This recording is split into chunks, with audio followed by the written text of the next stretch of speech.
On this Wednesday night, the Prime Minister's accusations against India. The Indian government made a horrific mistake. What he said under oath about India orchestrating violence in Canada. Plus, Trudeau's accusations some Conservatives are caught up in foreign interference. I have the names. As calls grow louder within the Liberals, the Trudeau's got to go. Famine as warfare, why the U.S. is demanding proof Israel does not have a policy of starvation in Gaza. And from immense grief to immeasurable gratitude. You saved my life. The former CIA master of disguise who helped a New Brunswick man regain his face.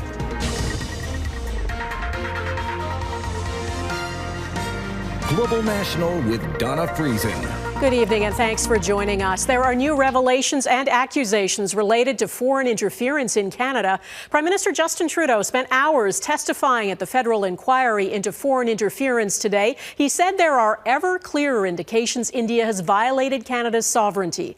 This inquiry was initially focused mostly on China, but it has since broadened its scope, especially after allegations from the RCMP linking Indian government agents to serious crimes in Canada. The Prime Minister made other explosive allegations today. He said he has the names of Conservative parliamentarians who he says are engaged in or are at high risk of foreign interference. We'll get to that in just a moment, but we begin with Mackenzie Gray and the accusations against India. The Prime Minister escalating accusations, labeling India's conduct as a horrific mistake. It was the RCMP's determination that that chain or that sequence, or that scheme, needed to be disrupted. A scheme that Global News first reported involved India allegedly coercing people in Canada into doing its bidding, a claim confirmed by Trudeau. Coercive measures, threatening to withhold family visas, paying sources, a range of things. Canada and Five Eyes intelligence, Trudeau said, informed decisions around India, a group that includes the United Kingdom, who today called on Delhi to cooperate with Canadian investigations. But that hasn't happened, despite the Indians willing to work with the U.S. over similar allegations. We do appreciate the cooperation, and we appreciate them updating us on their investigation as we update them on ours. India's foreign ministry responding to Trudeau, saying Canada's given no evidence to back their claims, despite the RCMP and Canadian government officials saying it was presented to India over the weekend. Canada on its own cannot influence India. We cannot achieve the kind of cooperation we're seeking. Economic cooperation, a current hallmark of the Canada-India relationship, with $11.5 billion in annual trade and nearly $75 billion in Canadian business interests in India. All of that could now be at risk. We can no longer think that trade is something that could be insulated from the broader shocks that are being inflicted on the relationship. That's how bad things are at this point. Travel could also be another pain point. Delhi slowing down visa processing, which has happened previously, could impact the 5% of the Canadian population of Indian descent. Canada has good reasons to want to have an effective relationship with India for trade reasons, for people-to-people exchange, for the fact that India is a strategic counterweight against China. And that's been Trudeau's core foreign policy: build friendships with India and other Asian nations to counter China. But now, Donna, relations with both China and India are near all-time lows. Okay, Mackenzie Gray, thank you. While testifying today, the Prime Minister also took on the federal Conservatives. He said Canadian security officials have told him several current and former Conservative parliamentarians have been implicated in foreign interference, and he criticized the Conservative leader for refusing to get top-level security clearance. David Aiken reports on what Trudeau said and why the Conservative leader is accusing him of lying. I received what I characterize here as explosive, certainly extremely alarming information around foreign interference into a particular political party. There we go. Prime Minister Justin Trudeau would not name names or identify which country was interfering, but he did name the party. I have the names of a number of parliamentarians, former parliamentarians and/or candidates in the Conservative Party of Canada who are engaged or at high risk of, or for whom there is clear intelligence around foreign interference. Do you know which minister is responsible? That revelation is a first, though Trudeau, on cross-examination by a Conservative Party lawyer, said that politicians from all parties were implicated in foreign interference. But that revelation was just a prelude to slamming Pierre Poilievre for refusing the top-secret security briefing in which Poilievre might learn the names of those Conservative parliamentarians. It is so egregious to me that the leader of the official opposition, who is certainly trying very hard to become prime minister, is choosing to play partisan games with foreign interference. But Conservatives say it is Trudeau who is playing partisan games. Poilievre issued a statement while Trudeau was still on the stand saying that Poilievre did, in fact, receive a classified briefing Monday from CSIS and from Trudeau's National Security and Intelligence Advisor, or NSIA. Now, that Monday briefing was about foreign interference by India, but neither CSIS nor the NSIA said anything to Poilievre about Conservative politicians. Poilievre also said that his chief of staff, Ian Todd, has the requisite top-secret security clearance, and that even though Todd has had several briefings with the NSIA, Todd has never been told either about any Conservatives implicated in foreign interference. Donna. And David, questions around Justin Trudeau's leadership from within his own party are still swirling, and now the first MP who is seeking re-election has gone public. Tell us about that. Right, that's Sean Casey, first elected as the Liberal MP for Charlottetown back in 2011, before Trudeau was leader. And here's his statement. He sent this to us. He said, "I am increasingly hearing from constituents that I represent that it is time for Trudeau to go and that I agree with them." Now, that in turn has sparked some reaction. I have a lot of respect for my colleague Sean Casey, but I disagree with his assessment. So, some new cracks opening up in the Liberal Party that'll definitely bear watching. Donna. Okay, David Aiken in Ottawa, thank you. Pressure is growing on Israel to allow more aid into Gaza and to prove it doesn't have a policy of starvation in Gaza. There's concern Israel may be trying to force Palestinians out of northern Gaza by withholding food and essential supplies. And as Redmond Shannon reports, it is Israel's closest ally that is demanding proof. Patiently waiting to be fed. This man says without kitchens like this, people in Gaza will die. He says Israel is carrying out a siege to kill people through hunger. Israel says the worsening food crisis in Gaza is intentional, but argues it is not to blame. The problem in Gaza is not lack of aid. The problem is Hamas, which hijacks the aid. On Wednesday, Israel's biggest backer, the US, demanded Israel take action by allowing more aid through. Several dozen trucks of aid have entered northern Gaza for the first time in several weeks. But that's not enough. The US ambassador to the UN stating publicly what Washington had warned Israel in private 3 days ago, in a letter that threatened possibly withdrawing military aid to Israel. A quote-unquote policy of starvation in northern Gaza would be horrific and unacceptable. Some in Israel have openly discussed the tactic, including the country's far-right finance minister, who said it may be just and moral.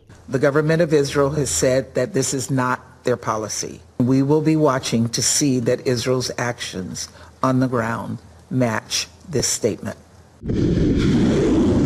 This week, the Pentagon said components for an advanced US missile defense system began arriving in Israel. Washington's military support for Israel is unlikely to change soon, according to this Middle East analyst. We have to wait and see if this pressure will actually result in some sort of behavior change on the part of the Israelis. Washington's deadline for Israel to ramp up the aid flow is 7 days after next month's US presidential election. Redmond Shannon, Global News, London. The UN mission in Lebanon says Israeli troops fired at their watchtower in southern Lebanon. In a statement, UNIFIL says 2 cameras were destroyed and the tower was damaged. Yet again, we see direct and apparently deliberate fire on a UNIFIL position. Israeli forces have fired multiple times at UNIFIL posts in Lebanon in recent weeks. It calls them shocking violations. Israel has urged the mission to leave. Today, EU countries that contribute to UNIFIL said they have no intention of pulling back. Israeli jets launched attacks across Lebanon today, killing at least 27 people. In southern Lebanon, at least 16 died, including a local mayor, in an attack on a municipal building. Israel also launched an airstrike on Beirut's southern suburbs for the first time in several days. The IDF says it targeted an ammunition depot in a residential neighborhood and that it had warned residents to evacuate the area. Ukraine's President Volodymyr Zelensky pressed for unity today as he outlined his victory plan to lawmakers. A key element is an unconditional invitation for Ukraine to join NATO. Zelensky also pushed for Western long-range missiles to strike deep inside Russia, and he rejected any territorial concessions. With Russian troops advancing in the east and another bleak winter closing in, Zelensky says it is possible to end the war next year if his plan is followed. Russia dismissed that, saying Ukraine is pushing NATO into direct conflict with Russia and that it could be disastrous for the Ukrainian people. Zelensky is also backing reports that North Korea is sending a large number of its people to fight alongside Russian forces. A Ukrainian military source confirms to the BBC it could involve about 3,000 North Koreans. NATO says it can't confirm those reports, but says they are concerning. Russia is denying any North Korean involvement. There was more revealing testimony today about flaws within Canada's Indigenous procurement program. Among those speaking in front of a parliamentary committee, the head of a group that combats Indigenous identity fraud. She says she warned the federal government 3 years ago that its Indigenous business directory and procurement program were being exploited by people pretending to be Indigenous. The government only started probing the issue after a Global News investigation with researchers from First Nations University of Canada. It found non-Indigenous companies can easily access government contracts intended to grow the Indigenous economy. Non-Indigenous, interest, they already have 95% of the market. And for them to have exploitations and considerable impact on that remaining 5% that is remaining for First Nations, Métis, and Inuit. This is a travesty for sure. And there needs to be some more concrete measures, some more meaningful sanctions put into place for those who abuse the system. Others testified today the program provides higher paid jobs to First Nations, Inuit, and Métis entrepreneurs and communities and needs to be protected and improved. There's an update on auto theft in Canada. The federal government says there is evidence its National Action Plan to combat auto theft, which began in May, is already working. That brings the total number of stolen vehicles intercepted by CBSA in 2024 in our ports and rail yards to over 1,900, already exceeding last year's total. The Insurance Bureau of Canada says auto theft claims were down by 19% during the first half of 2024 compared to the same period last year. It's still a serious problem. Auto theft claims have more than doubled in Canada over the past decade. Name calling on the U.S. campaign trail coming up, why Donald Trump's opponents are calling him a fascist.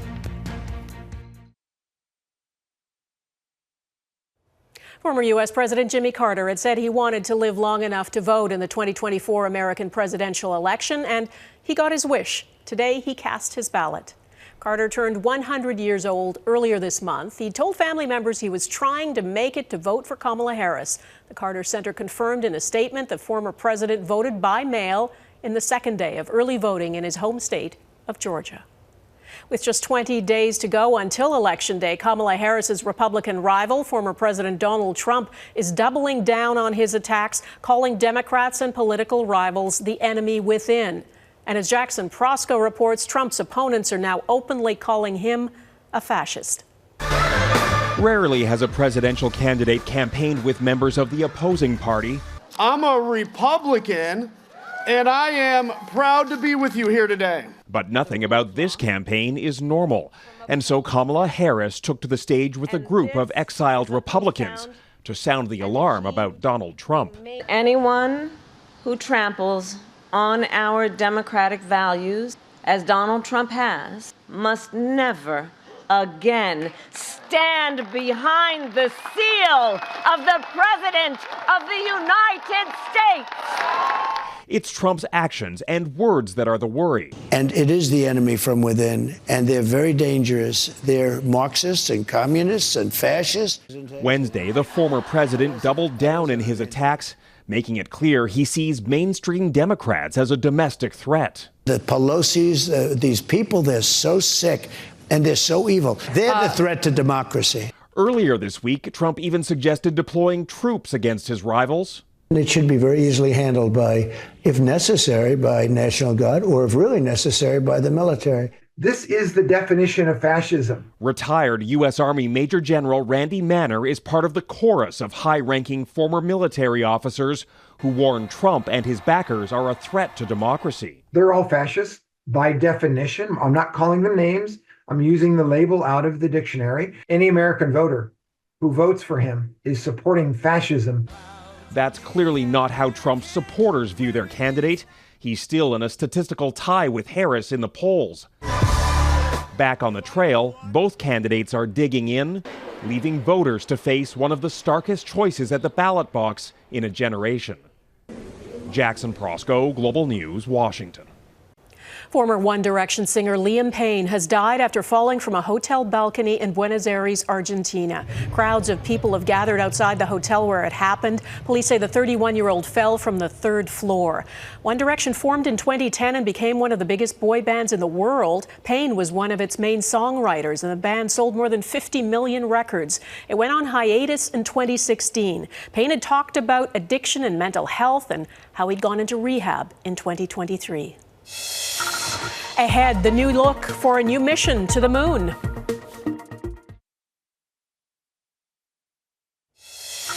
You'd want to look your best going to the moon, right? Well, the Italian luxury brand Prada and Houston-based Axiom Space unveiled new spacesuits today. They'll be worn during NASA's Artemis 3 mission to the moon, set for September next year. They are state-of-the-art, designed to reflect heat and protect from extreme temperatures and lunar dust.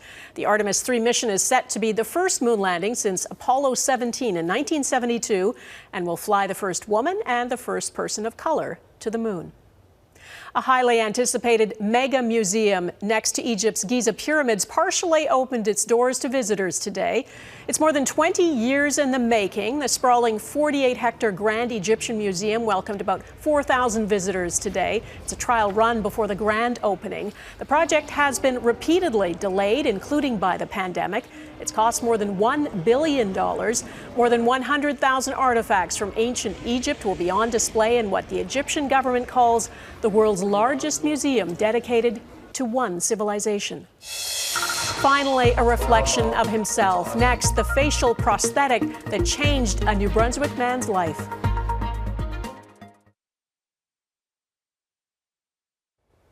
There were emotional moments in Columbus, Ohio last night at the Blue Jackets home opener. A banner with Johnny GDR's name and number was raised to the rafters. His wife Meredith and his 2 children and his parents watched as players and fans paid tribute to the man they call Johnny Hockey. Johnny and his brother Matthew died in August after they were hit by an accused drunk driver while riding their bikes. The evening before, they were set to be groomsmen at their sister's wedding. The Blue Jackets started the game without a left winger, leaving GDR's position open, and both teams let 13 seconds run off the clock, the same number as GDR's jersey. GDR played for the Calgary Flames for 9 seasons before signing a 7-year contract with the Blue Jackets 2 years ago. A New Brunswick man says his outlook on life has changed completely thanks to the deft work of a former CIA master of disguise. Fred Saulnier's face was badly damaged in a car accident 7 years ago. Multiple surgeries only made things worse, and he reached a point where he didn't want to leave the house. Heidi Petracek has the story of the transformation that's left him happy to look in the mirror again. Come on, you guys. Fred Saulnier loves his dogs and his life in rural New Brunswick. And I'm like, man, I don't know how they live in this weather. You likely wouldn't notice anything unusual talking with him until he shows you. Just take and peel it off. That's it. Sonia now wears a prosthetic. It was instinct to pull my wheel, and I took out this pole. Here he is last year at the scene of his 2017 auto accident. The impact forced the steering wheel into his face, pushing his nose back into his skull. Reconstructive surgery done in New Brunswick proved worse than the crash damage. And they did the first surgery where they did a forehead flap. And that was unsuccessful as far as I was concerned because I still couldn't breathe. Then I went back and I woke up with no nostrils. They got them off. And it was just one disaster after another. He didn't want to leave his house. After 6 years, he was about to give up until he found an American prosthetics expert online, one we spoke with for a story in 2022. A man whose work is so detailed and so precise, you'd think it's real. And that's the point. Retired CIA disguise expert Robert Barron. The agency allowed me to come out from undercover to start my humanitarian work. After work from previous surgeries was taken away, Sonia traveled to Barron's practice in Virginia this summer, where during the course of a week together, Barron used techniques he'd honed helping agents go undercover to craft Sonia's custom silicone nose. It was a perfect fit. I put that mirror up and he looked and he couldn't believe it. He could not believe it. And I said, well, let's go up to the bigger mirror. What an awesome job, Bob. Thanks. Thank you. Thank you. Now, Fred Saunier gets ready every morning and feels like a new man. I got a 100% smile on my face. Every day. The work of a former spy, bringing this New Brunswicker out of hiding. Heidi Petracek, Global News, Peniac, New Brunswick. Wonderful. That is Global National for this Wednesday. Tonight's Here in Canada is Englishtown, Nova Scotia. Thanks for watching. Bye-bye.